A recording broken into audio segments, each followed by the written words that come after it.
Oke, pada kesempatan kali ini Bu Sinta akan melanjutkan penjelasan perbandingan trigonometri yang berikutnya ya. Kalau kemarin kalian sudah mengenal ada 3 perbandingan apa aja, sin, cos, dan tan. Nah, sekarang Bu Sinta perkenalkan perbandingan trigonometri yang lain, yaitu ada kosekan atau cosek tulisannya ya, kosekan, kemudian sekan atau tulisannya SEC, kemudian kotangen atau ditulis cotan ya. Nah, ini hubungannya dengan sin cos tan apa? Seperti ini. Kemarin kalian mengenal sin alfa ya. Sin itu apa? Masih ingat kemarin? Depan per miring. Nah, kosekan alfa itu adalah sepersin. Kalau mau dijadikan demi sami berarti apa? Mide, miring depan gitu ya. Pokoknya kebalikannya dari sin itu kosek ya. Kemudian cos alfa itu kebalikannya sekan atau SEC. Karena apa? Karena sekan ini adalah seperkos alfa. Kemudian tangen ini kebalikannya kotangen atau cotan, yaitu sepertan.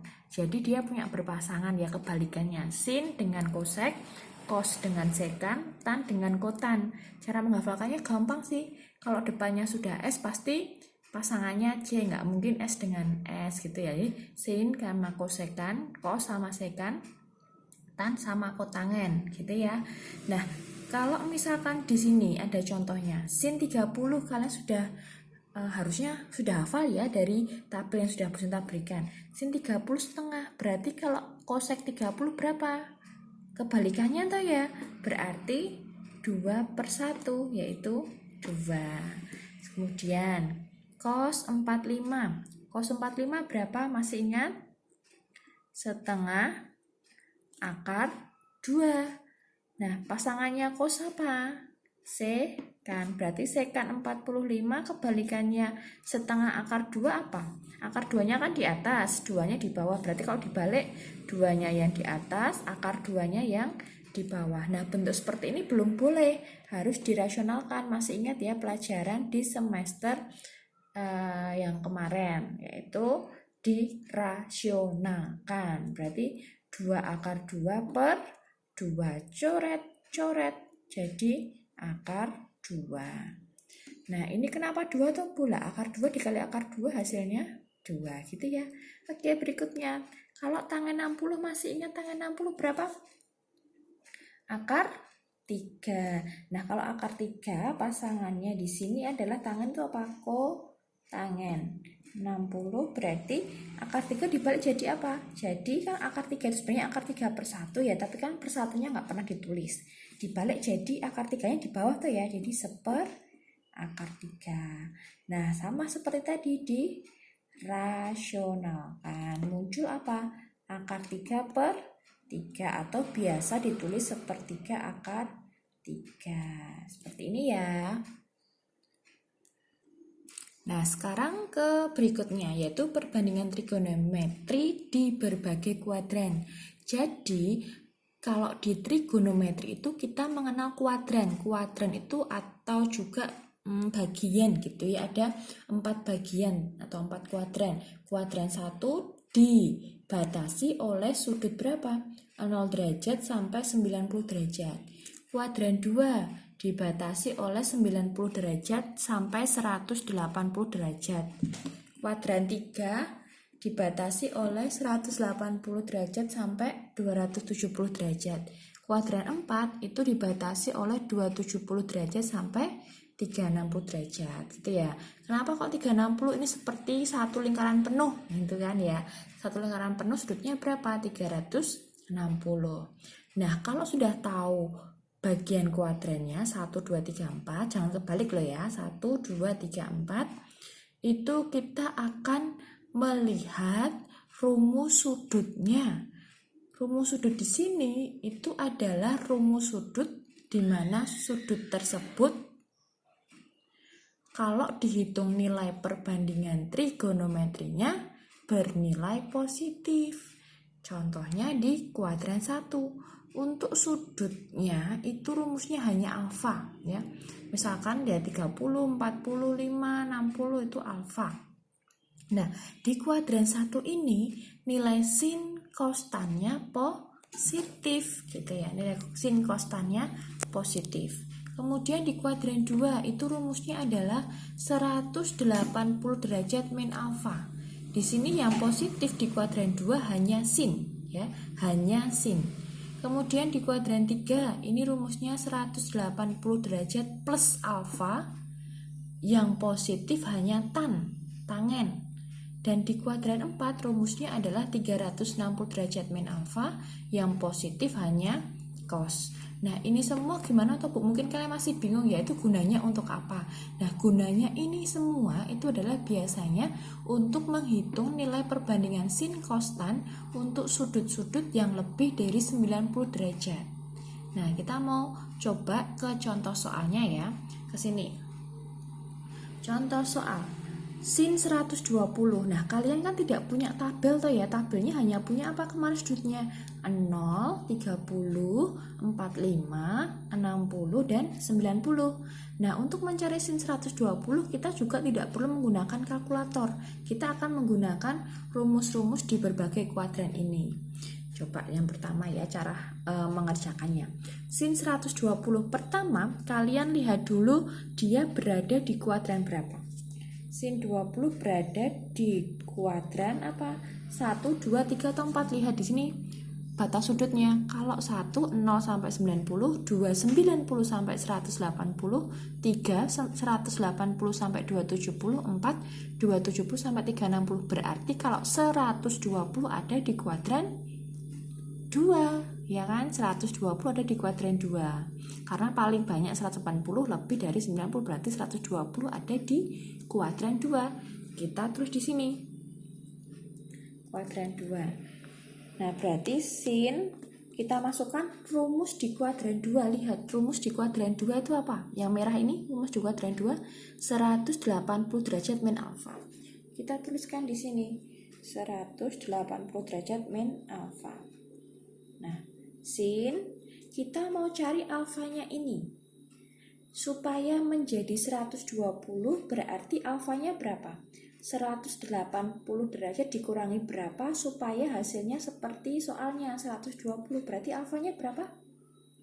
60. Nah, berarti kita mau mencari sin 60 seperti itu. Jadi tujuannya kita mau mencari alfanya ini ya. Alfa yang menyebabkan 120 ini gimana? Ya 180 pasti alfanya adalah 60.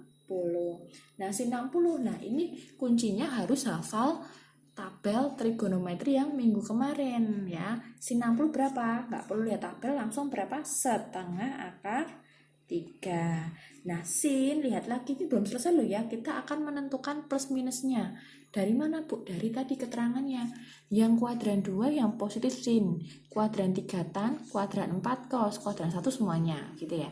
Nah, tadi lihat sin di kuadran 2 bernilai apa sin di kuadran 2? Positif. Oh, berarti hasilnya ya positif. Selesai. Seperti itu. Contoh soal kedua. Sekarang mencari nilai cos 210. Ingat, tahap pertama adalah mengecek kuadran berapa dia. 210 ada di kuadran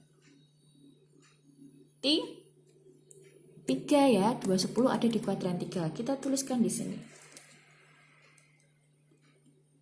Kuadran 3. Langkah berikutnya apa? Cari rumusnya. Kuadran 3 rumusnya apa sih? Nah, ini harus hafal loh ya.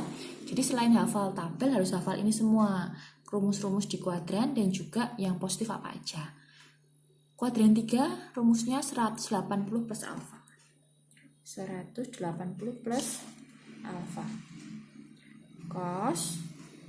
Nah, berarti sama kayak tadi ya, supaya menjadi 210 alfanya berapa? 180 ditambah berapa? Biar 210 ditambah 30. Nah, ingat lagi ya, cos 30 berapa?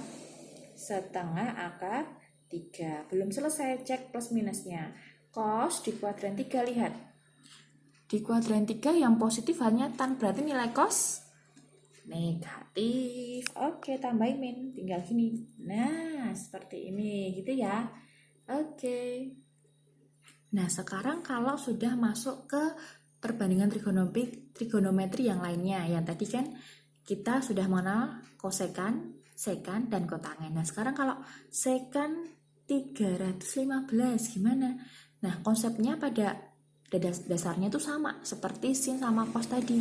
Tapi karena dia sekan, itu kita ubah dulu menjadi pasangan dari sekan itu apa supaya lebih mudah. Pasangannya sekan itu apa toh? Pasangannya sekan adalah cos ya. Pasangannya sekan tuh cos 315. Nah, ini sama juga, kita baru hitung kuadran berapa dia. Kuadran 315 itu ada di kuadran 4 ya. Ini lihat di sini kalau nggak percaya ya. 315 ada di kuadran 4. Nah, kuadran 4 rumusnya apa? Cos 360 min alfa ya. 360 min alfa. Berarti cos 360 min alfa. Alfanya berapa supaya jadi 315? Alfanya adalah 45. Nah, yang perlu kalian tahu, alfa di sini pasti sudut istimewa ya. Apa aja? Kalau nggak 30, 45 ya 60. Cos 45 berapa? Setengah akar 2. Nah, setengah akar 2 di sini nilai cos itu di kuadran 4 bernilai positif. Cos di kuadran 4 bernilai positif. Ya, berarti ini positif. Kemudian padahal yang ditanyakan adalah sekan. Tadi kalau udah ketemu cos kan tinggal dibalik toh ya. Berarti sekan 315 apa? Akar 2 per 2. Kebalikannya ya. Kebalikannya berarti 2 per akar 2 ya. Dibalik kan ya. Akar 2-nya ini kan artinya di atas. Berarti dibalik jadi 2 per akar 2. Kita rasionalkan. Berarti 2 akar 2 per 2 atau akar 2. Nah, kalau kalian misalkan pengen menghafalkan bisa ya. Jadi kebalikannya setengah akar 2 itu akar 2. Kalau setengah akar 3 kebalikannya akar 3. Gitu boleh. Jadi nggak perlu pakai proses perasionalan kalau mau menghafalkan. Gitu ya. Jadi sekan dan kosekan ini kan berpasangan. Jadi kalau kosnya positif, sekannya juga positif. Gitu ya. Begitu juga untuk kosekan. Kalau sekan. Kalau kosekan ya, kosekan positif berarti sin positif. Kotangen positif, tangen positif. Oke, Bu Sinta akan mencontohkan satu soal lagi ya. Untuk kotangen 300, berarti kotangen itu pasangannya apa? Tangen 300. Nah, kita akan hitung tangen 300. Langkah tadi pertama apa? Lihat dia di kuadran berapa? 4. Kuadran 4 ya. Kuadran 4 nih rumusnya apa? Tan 360 min alfa ya. 360 min alfa. Kemudian berarti kita cari alfanya. Supaya jadi 300 berarti alfanya 60 ya kan? Tangen 60 berapa? Tangen 60 adalah akar 3. Tangen di kuadran 4 bernilai apa? Bernilai negatif. Kenapa? Karena yang bernilai positif hanya cos tadi kan? Berarti tangen bernilai negatif. Berarti negatif akar 3. Nah, ini belum selesai loh ya. Wong pertanyaannya bukan tangen, tapi pertanyaannya kotangen. Kotangen 300 berarti apa? Dibalik aja. Min akar 3 dibalik jadi langsung ya, nggak usah pakai perasionalan ya. Berarti langsung min 1/3 akar 3. Nah, ini adalah hasilnya. Jadi ketika nanti mengerjakan, ini hanya ada di coret-coretan ya. Hanya ada di coret-coretan. Tapi kalau mau dituliskan juga boleh. Tapi nanti hasil akhirnya harus ini ya, bukan ini. Hasil akhirnya seperti yang ditanyakan oleh soal. Nah, berarti kalian harus paham ya.